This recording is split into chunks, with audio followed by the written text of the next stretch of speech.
ओम शांति। आज 14 जुलाई 2023 के महावाक्य। मीठे बाप दादा ने कहा, मीठे बच्चे, याद रखो हमारा बाप, टीचर और सद्गुरु तीनों ही कंबाइंड है, तो भी खुशी का पारा चढ़ेगा, उनकी श्रीमत पर चलते रहेंगे। बाबा कह रहे हैं हमेशा याद रखना है बाबा को बाप, टीचर, सद्गुरु तीनों के रूप में कि वो कंबाइंड हैं, एक ही में हैं। हम पद्मा पदम सौभाग्यशाली हैं जो स्वयं परमात्मा पिता बन के पालना करते हैं, टीचर बनकर पढ़ाई पढ़ाते हैं सृष्टि के आदि मध्य अंत की, सद्गुरु बनकर बेहद के वरदानों से भरपूर कर कर बेहद के ज्ञान और योग के द्वारा गति सद्गति देते हैं। तो तीनों के रूप में याद करना चाहिए। हम सभी बाबा के रूप में याद करते हैं, पर दिन में कभी टीचर के रूप में भी याद करना चाहिए और सद्गुरु के रूप में भी याद करना चाहिए, बार बार याद करना चाहिए। प्रश्न है, ब्राह्मणों का पहला लक्षण कौन सा है? किस बात में ब्राह्मणों को एक्सपर्ट बनना है? उत्तर है, ब्राह्मणों का पहला लक्षण है पढ़ना और पढ़ाना। जो भी ब्राह्मण है जो पढ़ रहा है ज्ञान में आने के बाद और पढ़ा रहा है, वही ब्राह्मणों का हम पहला लक्षण है। किसी पर भी ज्ञान का रंग चढ़ाने में बहुत बहुत एक्सपर्ट बनो। भल कोई इंसल्ट करे, गाली दे, लेकिन कोशिश करके देखो तो उस पर असर जरूर होगा।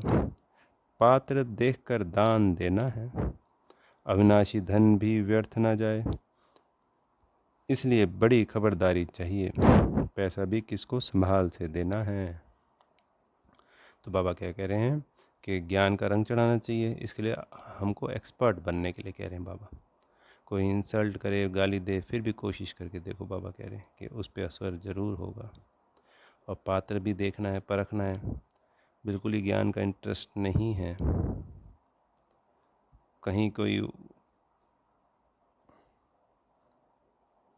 गला नहीं कर रहे हैं, सुन ही नहीं रहे हैं, तब नहीं। और जो ये अविनाशी धन कौन सा है, ज्ञान का, ये व्यर्थ ना जाए। और जो पैसा है, स्थूल पैसा, बाबा कह रहे हैं वो भी किसको संभाल के देना है। वो मुरली में होगा क्लियर कि कहाँ पे कैसे संभाल के देना। गीत है जो पिया के साथ है। ओम शांति। गॉडली स्टूडेंट ने यह गीत सुना, तुम बच्चे ही गॉडली स्टूडेंट हो। तो आज हम क्या हैं? Godly student. परमात्मा के बच्चे तो हैं ही हैं, पर आज हम स्टूडेंट, टीचर के स्टूडेंट हैं। ऐसे नहीं कि सभी स्कूलों में गॉडली स्टूडेंट होते हैं, नहीं, सिर्फ एक यहीं पे हैं, प्रजापिता ब्रह्मा कुमारी ईश्वरीय विश्वविद्यालय में ही गॉडली स्टूडेंट है, और संसार में कहीं पे भी गॉडली स्टूडेंट नहीं है। सन्यासी भी शास्त्र सुनाते हैं। ज्ञान को वास्तव में कोई बरसात नहीं कहा जाता, बरसात तो पानी की होती है, परंतु यह महिमा गाई हुई है, क्योंकि परमपिता परमात्मा को ज्ञान सागर भी कहा गया है। बाप कहते हैं मुझे ज्ञान सागर नॉलेजफुल भी कहते हैं। नॉलेज को बरसात, पानी व अमृत नहीं कहा जाता। तो नॉलेज को, ज्ञान को ज्ञान ही कहा जाता है। ये तो प्रतीक, उसके प्रतीकात्मक शब्द जैसे उसको समझाने के लिए, क्लैरिफाई करने के लिए कहे जाते हैं।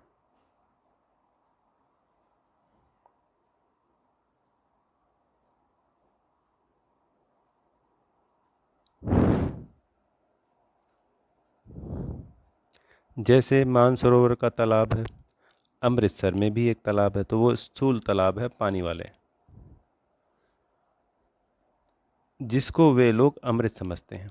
यह बाप बैठ समझाते हैं। पढ़ाई को अमृत व बरसात नहीं कहेंगे। समझते हैं अमृत है, इससे दुख दूर हो जाएंगे। वास्तव में तो इस नॉलेज से तुम्हारे सब दुख दूर होते हैं। तो वो जो स्थूल जल है जिसको उन्होंने अमृत समझ लिया, चाहे वो अमृतसर वाला कुंड है चाहे मानसरोवर है, तो उसमें स्नान करने से बोले परी बन जाते हैं, दुख दूर हो जाते हैं, पाप विनाश हो जाते हैं। तो वो हुआ कैसे कि पुरुषोत्तम संगम युग पे इस ज्ञान को पा करके हमारे सब दुख दूर हो जाते हैं। तो इस ज्ञान स्नान को उन्होंने मानसरोवर, गंगा या अमृतसर के कुंड, ऐसे ही क्रिश्चियंस में और इस्लाम धर्म में भी ऐसी ऐसी जल वाली जगह हैं जहाँ पे वो कहते हैं कि वो अमृत के समान है। तो ये भ्रांतियाँ भक्ति में ऐसे क्रिएट होती हैं। इसलिए अब फिर इस ज्ञान को अमृत बोल दिया गया।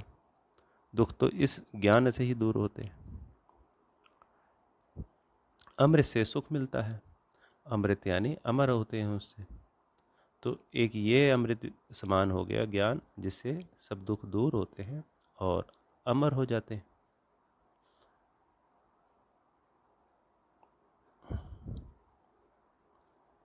वास्तव में तो इस नॉलेज से तुम्हारे सब दुख दूर होते हैं 21 जन्मों के लिए। जो पिया के साथ है उनके लिए बरसात है। यहाँ यह बाप, टीचर, सदगुरु तीनों ही कंबाइंड है। यह एक बात भी बच्चे याद रखें तो खुशी का पारा चढ़ जाए। ओहो, स्वयं परमात्मा पिता बन के पालना कर रहे हैं, टीचर बन के पढ़ा रहे हैं और सदगति के लिए, गति सदगति के लिए सदगुरु के रूप में हमें वरदानों से भरपूर कर रहे हैं। याद से हमारे विक्रम विनाश कर रहे हैं। अद्भुत, ऐसा तो कहीं सुना नहीं, कहीं पढ़ा नहीं, देखा नहीं। तो कौन कर सकता है? ये सिर्फ परमात्मा कर सकते हैं। तो बाबा को उनके तीनों रूप में याद करना है। तो तीनों रूप में याद करेंगे तो खुशी का पारा चढ़ जाएगा। परंतु माया घड़ी घड़ी भुला देती है। यहाँ तुम बच्चे चलते हो श्रीमत पर, श्रीमत से तुम श्रेष्ठ बनते हो। भगवान है ऊंच से ऊंचा बाप, ऊंचते ऊंच बाप की पढ़ाई से ही ऊंचते ऊंच बन सकते हो। अब जो पिया के सम्मुख बैठे हैं सब स्टूडेंट हैं। यहाँ बैठेंगे, पढ़कर फिर अपने घर जाना है। यहाँ मधुबन में बैठेंगे और फिर पढ़कर घर जाना होता है। दिन प्रतिदिन स्टूडेंट तो बहुत हो जाएंगे, संख्या बढ़ती जाएगी। अगर सभी को एक ही घर में एक साथ रखें तो कितना बड़ा मकान चाहिए। सारा आबू मकान बना दें तो भी पूरा नहीं होगा। आज बाबा कह रहे हैं पूरा ही आबू, नीचे तलहटी में मैदानी क्षेत्र में भी अगर पूरे आबू को बाबा का मकान बना दे तब भी इतनी संख्या बढ़ जाएगी कि वो जगह कम पड़ेगी। कितने सेंटर्स हैं? अभी तो अजुन थोड़े हैं, इससे भी 1000 गुना जास्ती होंगे। तो ये सन 60 से 65 की जो मुरली है इस वक्त बाबा कह रहे हैं अभी तो थोड़े हैं, इससे भी 1000 गुना, 1000, 2000, 5, 7000 भी सेंटर हो सकते हैं। तो आज कितने सेंटर है संख्या हमारी सेंटरों की? 9000। इसमें गीता पाठशाला भी है लगभग, मतलब एक जैसे कोई सर्टिफिकेट मिलता है हमारे सेंटर्स को, तो उस सर्टिफाइड सेंटर में तो शायद 5000 से 5500 आते हैं। बाकी के ये 3500 में गीता पाठशालाएँ होंगी या सेंटर के नीचे छोटे सेंटर होते हैं जिनको अभी सर्टिफिकेट नहीं मिला होगा। तो इस तरीके से ये 9000 की संख्या एक आइडिया बताते हैं। फिर घर घर में यह ज्ञान गंगाएं ज्ञान की वर्षा करेंगी। इतने ढेर बच्चे हो जाएंगे, जहाँ तहाँ देखो सेंटर खोलते रहते हैं। कोई गीता पाठशाला नाम रखते हैं, कोई ब्रह्मा कुमारी ईश्वरीय विश्वविद्यालय नाम रखते हैं। वास्तव में ब्रह्मा कुमारी नाम रखने से डरना नहीं चाहिए। कई बच्चे डरते हैं कि बीके का नाम देखकर हंगामा ना कर दें, क्योंकि समाज में ऐसे पहले हुआ था, तो इसलिए कई बच्चे गीता पाठशाला रख देते हैं नाम और ब्रह्मा कुमारी सेंटर नहीं रखते। इसलिए गीता पाठशाला नाम रख देते हैं कि हंगामा ना कर दे बीके का नाम देकर। गीता पाठशाला अक्षर तो कॉमन है, समझते हैं कोई विघ्न ना पड़े, इसलिए बीके का नाम बदल दूसरा रूप दे देते हैं। वास्तव में तो बात एक ही है। अंदर घुसने से चित्र देख झट समझ जाएंगे, यह तो वही बीके है। इसलिए नाम बदलने की ऐसी ज़रूरत नहीं है। इससे तो अच्छी रीति सिद्ध होता है कि वास्तव में यह ब्रह्मा की संतान ब्रह्मा कुमार कुमारियां हैं। वास्तव में यह ब्रह्मा की संतान ब्रह्मा कुमार कुमारियां हैं। ये सिद्ध हो जाएगा अच्छी रीति। ये अच्छी बात है, किसी भी बात से डरना नहीं है। एक और मन में धारणा होनी चाहिए कि बाबा सदा साथ है। और आज तो बेहद की आत्मा बहुत सहयोगी है, बहुत। अब इस संस्था को मेरे लोगों का नज़रिया बदल चुका है। अब उम्मीद की नज़र से देखते हैं कि हाँ, इनके द्वारा कुछ होने वाला है या यही कल्याण करेंगे, या कहीं किसी को शांति चाहिए तो सिर्फ यहाँ ही मिल सकती है। किसी के दुख दूर होते हैं तो यहाँ पे भी दुख दूर होते हैं। ऐसे अनेकों अनेक बातें, अनेकों अनेक संभावनाएं हैं, अनेकों अनेक उम्मीदें हैं आज हमारे से। यह तो अच्छा है ना, तुम सबसे कह सकते हो वास्तव में तुम भी ब्रह्मा कुमार कुमारियाँ हो। संसार की प्रत्येक आत्मा बच्चा बाबा का ब्रह्मा कुमार कुमारियाँ हैं, क्योंकि हमारे इस पूरे मनुष्य सिजरे का हेड ब्रह्मा बाबा है, तो उनके बच्चे ब्रह्मा कुमार कुमारी हो गए। प्रजापिता ब्रह्मा को तो जानते हो, वह रचयिता है मनुष्य सृष्टि का। निराकार परमपिता परमात्मा कोई आत्मा को रचता नहीं, वह तो आत्माओं का अनादि बाप है। प्रजापिता ब्रह्मा भी तो अनादि है।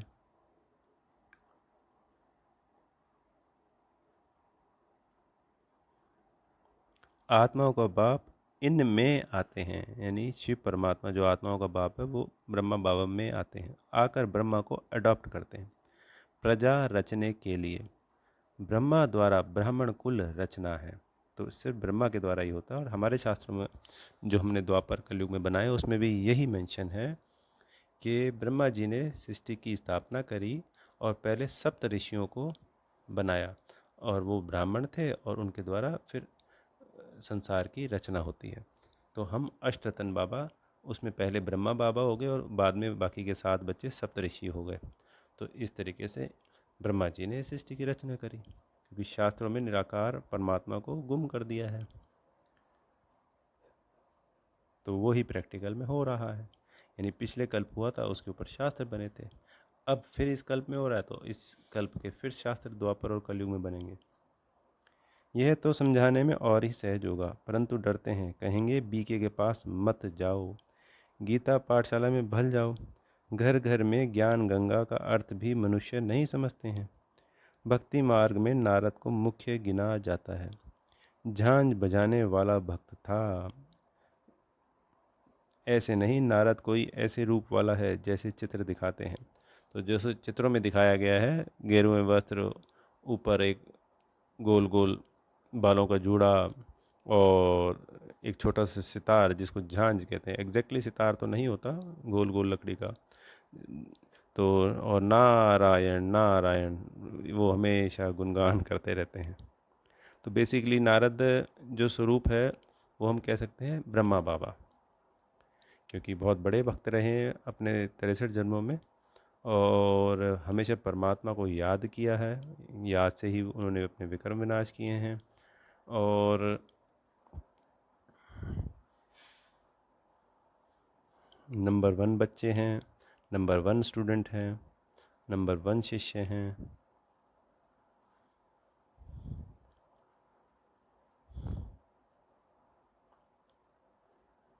वास्तव में ऐसे नहीं, नारद का कोई ऐसे रूप वाला है जैसे चित्र दिखाते हैं। वास्तव में बंदर तो तुम सभी थे, सूरत मनुष्य की सीरत बंदर की थी, यानी जो शक्ल है वो मनुष्यों की, आदतें बंदर वाली। यूं तो सब नारद हैं, सब भक्त हैं ना, समझ सकते हैं।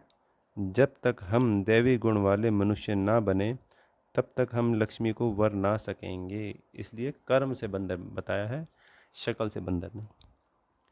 सभी मेल अथवा फीमेल भक्त नारद हैं। कहा जाता है अपनी सीरत तो देखो, तुम तो बंदर हो। जैसे नारद को कहा था कि भाई अपनी सीरत तो देखो, तुम तो बंदर हो, के लक्ष्मी जी को कैसे वरोगे, क्योंकि तुम्हारे में 5 विकार हैं, इसलिए लक्ष्मी को वर नहीं सकेंगे। सारी बात यहाँ की पुरुषोत्तम संगम युग की है। बाबा ने समझाया है कि सभी दुशासन अथवा दुर्योधन है, द्रौपदियों के चीर हरते हैं। इसलिए माताएं पुकारती हैं, हमको नग्न होने से बचाओ, रक्षा करो। कन्याएं कहती हैं, लाज रखो गिरधारी, नाम तो बहुत रख दिए हैं। मनुष्यों का बुद्धि योग चला जाता है, किसकी तरफ चला जाता है, सोच के बताइए, श्री कृष्ण की तरफ। परंतु किसी भी देहधारी को याद करने से विक्रम विनाश नहीं हो सकते। अगर विक्रम विनाश होते तो अब तक तो इन पिछले 2000 वर्षों से या 1500 वर्षों से 1000 वर्षों से श्री कृष्ण को याद कर रहे हैं, तो आत्माओं की मनोगति सदगति में चली जाती, तो संख्या संसार की कम होती चली जाती, आत्माएं कम होती चली जाती। आत्माएं तो डे बाई डे बढ़ती जा रही हैं। सिर्फ आज से 100 साल पहले ये संख्या 2 से 2.5 अरब थी, जो कि आज 8 से 8.5 अरब है। सिर्फ 100 सालों में 6 अरब बढ़ गए।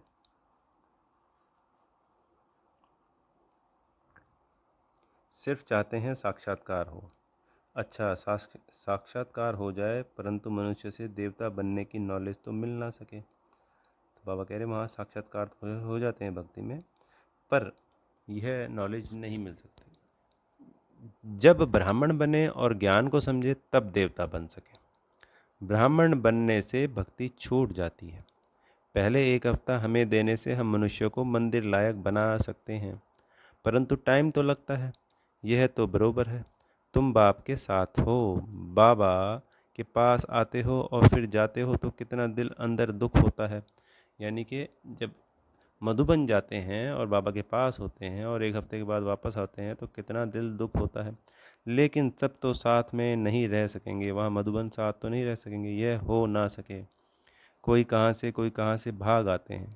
यह रस्म यहाँ ही है, और संसार में ऐसा किसी भी संस्था में या परिवार में नहीं हुआ कि आत्माएं भाग भाग के कहीं एक जगह जाती हो। सिर्फ एक हमारे ईश्वरीय विश्वविद्यालय में ही ऐसा हुआ, जिस दिन से इसकी स्थापना हुई, और आज तक भी आत्माएं भाग भाग के वहाँ पहुँच जाती हैं बाबा के पास। आज मधुबन में बाबा अव्यक्त रूप से पालना करते हैं। हम बच्चों की घर घर में अव्यक्त रूप से पालना कर रहे हैं। फिर भी उस अव्यक्त रूप के लिए होते हुए भी ऐसे अनेकों बच्चे हैं जो आज भी भाग भाग कर मधुबन जाते हैं बाबा के लिए। बाबा बाबा बाबा। साधु संत आदि के पास तो ढेर जाकर इकट्ठे होते हैं, कोई भी किसको मना नहीं करते। यहाँ तो पवित्र बनने की बात आती है, इसलिए रोकते हैं। सन्यासियों में मतलब कि संसार वाले रोकते हैं कि यहाँ नहीं जाना, क्योंकि पवित्रता धारण करनी पड़ती है। सन्यासियों में तो सिर्फ मेल्स घर बार छोड़कर चले जाते हैं। यहाँ तो कुमारी माताएं सभी हैं। कन्याओं को माँ बाप डॉक्टर आदि कहते हैं, शादी नहीं करेगी तो बीमार हो जाएंगी। ऐसा कहते हैं समाज में कि आप अकेले रहोगे जीवन में तो बीमार पड़ जाओगे। तो डॉक्टर साइंस ये कहता है सुख दुख बांटा जाता है, तो फिर उससे मन खुश रहता है। अकेले में साइंस को अध्यात्म की कोई नॉलेज नहीं है, इसलिए वो कह देते हैं कि बीमार पड़ जाओगे। उनको समझाना चाहिए, अरे सन्यासी कितने बनते हैं, बहुत छोटे छोटे बाल ब्रह्मचारी वहाँ रहते हैं, फिर वह ब्रह्मचारी तो कभी बीमार नहीं होते। यहाँ क्यों बीमार होंगे। शादी बिगड़ तो ढेर रहते हैं, सन्यासियों के ऊपर भी कोई केस कर ना सके। कभी कोई स्त्री उनसे घर खर्च नहीं मांगती है, वह तो भाग जाते हैं। स्त्री खर्च कहाँ से लाए, फिर आसपास वाले लोग उनको संभाल लेते हैं, यानी रिश्तेदार संभाल लेते हैं, परिवार वाले संभाल लेते हैं, और कहीं समाज अच्छा भी होता है तो शायद आस पड़ोसी भी कुछ मदद कर देते हैं। गरीब जास्ती भागते हैं, दुखी होते हैं, फिर वैराग्य आता है। तुम भल दुखी थे, परंतु वह वैराग्य की बात नहीं। तुमको तो पहले ही हथेली पर बहिष्ठ दिखाया जाता है। तो बाबा जाते ही हमें क्या कहते हैं, सुख धाम सुख धाम सुख धाम, उसको याद करो, सुख धाम को याद करो, सुख धाम को याद करो। मैं तुम्हारे लिए सुख धाम लाया हूँ, वो दुनिया आने वाली है। बच्चे जल्दी से जल्दी तैयार हो, मध्य जीव अपने उस लक्ष्य को याद करो, विष्णु स्वरूप। पवित्र बनने बगैर बैंकुट जा कैसे सकेंगे। बहादुर बनना चाहिए, इसलिए ही शिव शक्ति सेना नाम है। शिव बाबा साथ योग लगाने से शक्ति मिलती है। ज्ञान की धारणा होने के बाद फिर समर्पण होना है। ज्ञान की धारणा नहीं होगी, नष्टमोह नहीं होंगे तो माया जाकर पथ खाएगी, माया आकर पथ खाएगी। शादी करने की दिल होगी तो फिर सारा ब्रह्मा कुमारी का नाम बदनाम हो जाता है। पहले नष्टो मोहा बनना पड़े, क्योंकि परिवार याद आ जाता है, फिर भागने को मन करता है, वापस जाने को मन करता है। और अगर माया बाबा को याद नहीं किया तो फिर शादी करने को भी मन कर सकता है, और फिर छोड़ के शादी करी तो नाम बदनाम हो जाता है कि तुम तो कहते थे कि वहाँ ईश्वर है, अब कहाँ गया तुम्हारा ईश्वर। फिर वो क्या करते हैं, फिर गलत बातें शुरू कर देते हैं, तो फिर डिससर्विस हो जाती है। पहले नष्टो मोहा बनना पड़े। तुम लोग इतने भट्टी में रहे तो भी कितने नष्टोमान नहीं बने, याद आती रही। बाबा बच्चों को कह रहे हैं कि भट्टी में रहे ना 14 साल, फिर भी याद आती रही। यहाँ से गए, मित्र संबंधियों का मुंह देखा और लट्टू हो बैठ गए। तो जब यहाँ आ गए थे बाबा के बच्चे, तो वो मैच्योर बड़े हो गए थे। और फिर बाबा ने सबको कहा कि जाओ अपने घर पे जाओ और सबकी सेवा करो, परमानेंट नहीं, टेम्परेरी। यानी बाबा का मैसेज दो, और बाबा वो बच्चे देखें सही कि अपने माँ बाप के, उनके बच्चे अब क्या बन गए हैं 10 12 15 सालों में। पर बाबा क्या कह रहे हैं कि वो मोह समाप्ति नहीं हुआ, वो फिर से लट्टू हो गए वहीं जाके। मोह ने घेर लिया, यह भी ड्रामा की भाभी। अभी भी बाप कहते हैं पहले पहले तो नष्टो मोहा बनो, एक मोस्ट बिलवड बाप के बन जाओ। कुछ भी हो जाए हम तो बाप की ही सर्विस पर रहेंगे। कहा जाता है ना, चढ़े तो चाखे बैंकुंठ रस, गिरे तो चकनाचूर। अगर चढ़ती कला में रहेंगे तो उस बैंकुंठ का रस चखेंगे, बैंकुंठ के अधिकारी बनेंगे, और अगर नीचे गिर गए तो सदा सदा के लिए समाप्त, चकनाचूर। ऐसे नहीं कि छोड़कर आ जाएं और फिर मोह सताए। ऐसे बहुत सन्यासी लोग हैं जो जाकर फिर वापस लौट आते हैं, यानी कि पहले जंगल चले जाते हैं और जंगल से फिर थोड़े समय बाद मोह में घिर कर वापस अपने घर चले जाते हैं। सन्यासी घर वापस आए तो आसपास वाले निरादर करते हैं, समझते हैं ये काम के लिए भागा है। यहाँ भी समझा जाता है कि यह पूरा नष्टो मोह नहीं बना था, विकारों ने घेर लिया। बाबा के पास कोई खान पीन की तकलीफ नहीं है, शुरू से लेकर कितनी संभाल करते आए हैं। गरीब साहूकार एक समान है। मम्मा बाबा भी सबको सिखलाने के लिए बर्तन मांजते थे, स्वयं बाबा मम्मा बर्तन मांजते थे, झाड़ू लगाते थे। देह अभिमान तोड़ने के लिए किया जाता है। सन्यासी भी ऐसे कराते हैं। कोई बड़ा आदमी होगा तो उनसे लकड़ी आदि कटाएंगे, देह अभिमान तोड़ने के लिए। यहाँ तो बड़ी भारी मिल्कियत मिलती है, 1 सेकंड में 21 जन्म की बादशाही। सन्यासियों के पास तो कुछ भी प्राप्ति नहीं है, यहाँ 21 जन्मों की बादशाही मिल रही है, 1 जन्म की भी नहीं, 21 जन्मों की सत्युग की बादशाही। 21 मिनट की नहीं मिलती कुछ भी संसार में। इसलिए अपवित्र माथा टेकते हैं, पवित्र वालों के आगे अपवित्र माथा टेकते हैं। यह तो राजयोग है, विश्व का मालिक बनते हैं, विकार में नहीं जाना है। मीरा भी पवित्र रहना चाहती थी न, वह तो भक्ति मार्ग में थी, श्री कृष्ण जी का दीदार करती थी। उनकी दिल लगी श्री कृष्ण से, तो भला वह विकार में कैसे जाएगी। तो वो पूरी आजीवन पवित्र रहीं, शादी हो गई थी, उसके बावजूद भी वो पवित्र ही रहीं। फिर घर बार छोड़ दिया था और फिर वो चली गई थी, पर पूरा समाज उनके अगेंस्ट। किसके लिए? भगवान के लिए। तबकि वो भगवान जो उन्हें मिला नहीं था। यहाँ तो हमें भगवान मिल जाता है तो भी हम ऐसा नहीं कर पाते हैं कि समाज क्या कहेगा, घर वाले क्या कहेंगे, ये क्या सोचेगा, वो क्या सोचेंगे, उतने में ही भगवान को छोड़ देते हैं। ऐसे भी कहते हैं कि वह भक्ति मार्ग में गई तो अंतमति सो गति होती है। श्री कृष्ण से दिल थी तो भक्ति ही बन जाएगी, परंतु भक्ति मार्ग में कुछ मिला तो नहीं। ज्ञान मार्ग में तो 21 जन्मों का वर्षा मिलता है। भक्ति भी पहले शिव की करते हैं, जब द्वापर आता है भक्ति करते हैं तो शिव की करते हैं, फिर देवताओं की। अभी तो देखो चूहे बिल्ली आदि सबकी भक्ति करने लग पड़े हैं। श्री कृष्ण को छोड़ हनुमान गणेश आदि की भक्ति करने लग पड़ते हैं। तो हनुमान और गणेश भी एक यादगार रूप है। एक्चुअल में कोई हनुमान और गणेश नहीं है। श्री कृष्ण तो चलो एक कैरेक्टर है, सत्युग का प्रिंस ही श्री कृष्ण है, पर हनुमान भी कोई नहीं और गणेश भी कोई नहीं। तो इनकी लगभग कलयुग में पूजा शुरू होती है, हनुमान जी की और गणेश जी की। सत्युग त्रेता में भी कलाएं कम होती जाती हैं और भक्ति में भी कलाएं कम होती जाती हैं। अभी तो कोई काम के नहीं रहे हैं। जब ऐसी हालत होती है तब बाप आकर समझाते हैं। आधा कल्प उच्च चढ़ते हैं, फिर आधा कल्प के लिए बाद गिरना शुरू होता है।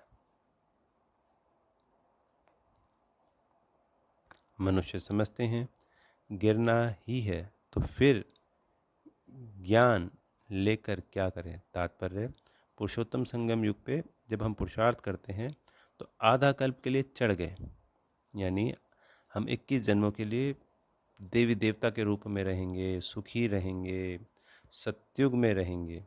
तो आधा कल्प के लिए चढ़े रहे और फिर उसके आधा कल्प में बहुत तेज़ी से गिरते गिरते 16 कला से 14 कला, ये तो 2 ही कला गिरी पूरे 2500 वर्ष में, पर अगले 2500 वर्षों में 14 की 14 कला गिर जाती हैं और अपवित्र बन जाते हैं। तो फिर कह रहे हैं, संसार वाले लोग ये कहते हैं कि जब दोबारा से ही गिरना है तो फिर यहाँ ज्ञान क्यों लें। परंतु ईश्वरीय नॉलेज बिगर मनुष्य का कोई काम के नहीं है। हम तुम क्या थे, कुछ भी नहीं। ज्ञान जरूर चाहिए। शरीर निर्वाह अर्थ पढ़ते हैं ना, ऐसे तो हम स्कूल की तो पढ़ाई करते हैं और हमें पता होता है कि हम कुछ समय उसमें इनकम करेंगे और फिर अंत में फिर मर जाएंगे बूढ़े होके। तो फिर क्या पढ़ाई छोड़ देंगे कि अगले जन्म में तो फिर पढ़ना पड़ेगा। हर जन्म ही पढ़ना पड़ता है। वहाँ तो एक जन्म के लिए पढ़ रहे हैं और यहाँ 21 जन्मों के लिए पढ़ रहे हैं। और इसकी प्रारब्ध द्वापर और कलयुग में भी कुछ न कुछ मिलती ही है, कन्फर्म। कन्याओं को भी आजकल शरीर निर्वाह अर्थ पढ़ना पड़ता है। आगे यह कायदा नहीं था, यानी पहले कन्याएं घर संभालती थी, बच्चे नौकरी के लिए पढ़ते थे। अब बेहद का बाप तुम बच्चों को पढ़ा रहे हैं। अगर सभी यहाँ बैठ जाएं तो फिर मित्र संबंधी आदि को ज्ञान कैसे देंगे। जाना पड़े, पढ़ना और पढ़ाना है। कोई तो बिल्कुल पढ़ते ही नहीं, तो समझना चाहिए यह हमारे ब्राह्मण कुल का नहीं है। जो ज्ञान में चलने के बाद पढ़ाई ना करे तब भी ऐसा है कि वो हमारे कुल का नहीं। रंग लगाने की कोशिश ज़रूर करनी चाहिए, इसमें डरने की बात नहीं है। कोशिश करने से फिर कोई न कोई को रंग लग जाएगा। भल कोई इंसल्ट करे, गाली दे, तुम पुरुषार्थ करके देखो, किस न किस पर असर ज़रूर होगा। तो हम जब पुरुषार्थ करेंगे और अनेकों को ये नॉलेज देंगे तो जो हमारे कुल का होगा उस पर तो असर पड़ेगा ही पड़ेगा। तो कई बार क्या होते हैं, कोई विरोधी मिल जाते हैं, हमारे को इंसल्ट कर देते हैं, गाली दे देते हैं, तो ये थोड़ी कि हम ज्ञान देना छोड़ देंगे। जिसने ऐसा किया, नहीं दिया, मैसेज दे दिया, समाप्त। तो हमारा कार्य है सिर्फ मैसेज देना 100 के 100 लोगों को। तो 100 में से 2 4 5 बाबा के बच्चे निकल सकते हैं, एक भी नहीं निकल सकता है, 10 भी निकल सकते हैं, कुछ भी हो सकता है। तो हमें मैसेज देते रहना है, किसी न किसी पे असर ज़रूर होगा। बिच्छू चलता है तो नर्म चीज़ देखकर वहाँ डंक मारता है, जांच करता है। यहाँ भी बच्चों को बहुत एक्सपर्ट बनना चाहिए। अविनाशी धन कहाँ व्यर्थ किसको नहीं देना है, पात्र देख दान करना है। अगर किसको दान दिया और उसने कोई विकर्म कर लिया तो उसका पाप उस दान देने वाले पर आ जाएगा। तो बाबा कह रहे हैं किसी को अविनाशी धन तो किसको नहीं देना है, पात्र देखकर दान करना है। अगर किसको दान दिया और उसने विकर्म कर लिया तो उसका पाप उस दान देने पे चढ़ जाएगा। ज्ञान में भी ऐसा होता है। बाबा तो आज ज्ञान की बात बता रहे हैं यहाँ पे कि अविनाशी धन कहाँ व्यर्थ नहीं किसको देना है। पात्र देख के देना है। यहाँ बड़ी खबरदारी चाहिए। पैसा तो बड़ी संभाल करके किसको देना है, पूछ कर।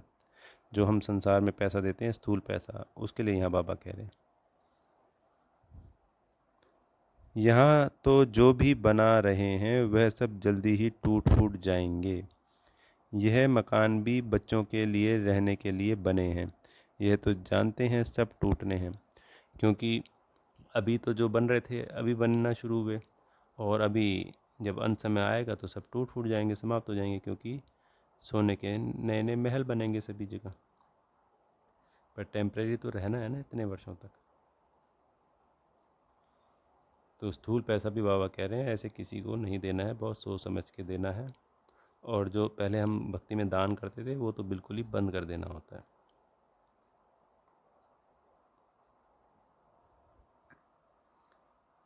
अर्थक्वेक होगी तो मंदिर आदि सब टूटेंगे। हमारी राजधानी में यह कुछ होगा नहीं, ना अमेरिका रशिया आदि होंगी, सब समाप्त हो जाएगा। सिर्फ भारत खंड रहना है, यह तुम जानते हो। बाकी दुनिया तो घोर अंधियारे में है। बाबा का यह कितना बड़ा स्कूल है, इसमें टीचर भी नंबरवार हैं, सभी एक समान तो होते नहीं। इसमें तुम देखेंगे सबसे बड़ा टीचर कौन, हमारा प्रिंसिपल कौन, शिव बाबा।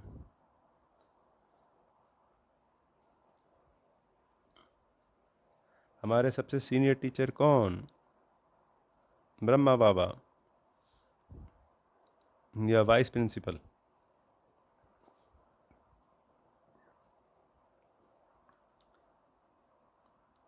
तो सबसे बड़ा टीचर है शिव बाबा। फिर है यह ब्रह्मपुत्रा नदी, कहते भी हैं तुम्हें माता च पिता तुम्हें, तुम्हें बंधु च सखा तुम्हें।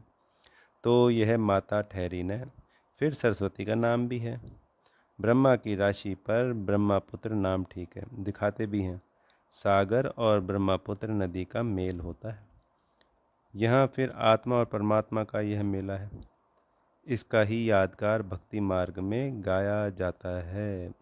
तो जो आत्मा और परमात्मा का मेला पुरुषोत्तम संगम युग पे लगता है, उसी का यादगार गंगा सागर, जिसमें ब्रह्मपुत्र गंगा का और सागर जो ईस्ट में है, कलकत्ता के पास गंगा सागर का जो मेला लगता है, तो यादगार मनाया जाता है। और जैसे कुंभ के मेले भी हैं जहाँ पे गंगा जमुना सरस्वती का मिलन दिखाया गया है, तो वो नदियों का मिलन इसी समय के परमात्मा के साथ मिलन का यादगार मनाया जाता है। अच्छा, मीठे मीठे सिक्के लदे बच्चों प्रति माता पिता बाप दादा का याद प्यार और गुड मॉर्निंग। रूहानी बाप की रूहानी बच्चों को नमस्ते। हम रूहानी बच्चों की रूहानी बाप दादा को याद प्यार, गुड मॉर्निंग और नमस्ते। धारणा के लिए मुख्य सार। पहला पॉइंट, मोस्ट बिलवड बाप का बनने के पहले पूरा पूरा नष्टो मोहा बनना है, क्योंकि जब तक नष्टो मोहा नहीं बनेंगे तब तक बाप का पूरा नहीं बन पाएंगे। पहली शर्त ही यही है। जब अवस्था पक्की हो तब सेवा में लगना है। दूसरा पॉइंट, इस दुनिया से दिल का वैराग्य रख पवित्र बनने में बहादुर बनना है।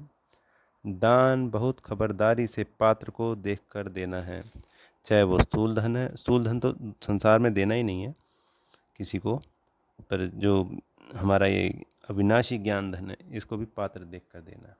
वरदान मिल रहा है बाबा से, परिस्थितियों को साइड सीन समझ पार कर आगे बढ़ने वाले मास्टर सर्वशक्तिवान भव। सदा अपने मास्टर सर्वशक्तिवान स्वरूप की स्मृति में रहो, तो हर परिस्थिति ऐसे अनुभव होगी जैसे साइड सीन है। अगर हम आत्मा अपनी आत्मिक स्थिति में स्थित हो जाएं और स्वयं को अपने मास्टर सर्वशक्तिवान के स्वरूप में सदा याद रहें, टिके रहें, कि कोई भी परिस्थिति आ रही है तो वो हमारे लिए ऐसे लगे रुई है। जब शक्तिशाली होता है ना तो उसको कुछ लगता नहीं है, तो वो स्थिति बनानी पड़ती है। तो वो स्थिति बन जाएगी तो सब कुछ ऐसे लगेगा कि साइड सीन है। परिस्थिति समझने से घबरा जाते हैं, लेकिन साइड सीन अथवा रास्ते के नज़ारे समझेंगे तो सहज पार कर लेंगे। तो अब कोई परिस्थिति आती है तो हम इसमें इस टाइटल को यूज़ कर सकते हैं, अरे यह तो साइड सीन है, ये तो साइड सीन है, ये तो रास्ते के नज़ारे हैं। फोकस ही नहीं करना है, उस परिस्थिति के लिए नहीं सोचना है, बाबा की श्रीमत में। ये तो ड्रामा है, ये तो ड्रामा बेहद कल्याणकारी है, नथिंग न्यू, ये तो साइड सीन है, ये तो रास्ते के नज़ारे हैं, ये तो पेपर है। कुछ भी उस परिस्थिति के अनुसार हम सोचते रहेंगे और ज्ञान पे फोकस करेंगे तो उस परिस्थिति का फिर हम पे असर नहीं होएगा और हमारी स्थिति हिलेगी नहीं, तो हम शक्तिशाली रह जाएंगे। बस ये पॉइंट याद करने होते हैं। तो सहज पार कर लेंगे, यानी रास्ते के नज़ारे समझेंगे तो सहज पार कर लेंगे, क्योंकि नज़ारों को देखकर खुशी होती है, घबराते नहीं हैं। विघ्न विघ्न नहीं है, लेकिन आगे बढ़ने का साधन है। परीक्षा से क्लास आगे बढ़ता है, यानी जो पेपर आता है उसके बाद हम नेक्स्ट क्लास में जाते हैं ना, तो उससे क्लास बढ़ता है। इसलिए कभी कोई बात में रुको नहीं, सदा मास्टर सर्वशक्तिवान हूँ, इसी स्मृति से उड़ती कला का अनुभव करते रहो। स्लोगन है, ऐसे सहज योगी बनो जो आपको देखने से ही दूसरों का योग लग जाए। जब हम बाबा की याद में सदा रहेंगे तो वो शक्तियाँ जब हम आत्मा में समाहित हो जाएंगी, तो कोई भी दूसरी आत्मा जब हमें देखेगी तो उनका भी योग स्वतः ही परमात्मा के साथ जुट जाएगा। तो ऐसे सहयोगी बनो जो आपको देखने से ही दूसरों का योग लग जाए। अच्छा, ओम शांति। बेहद का शुक्रिया प्यारे मीठे बाप दादा का।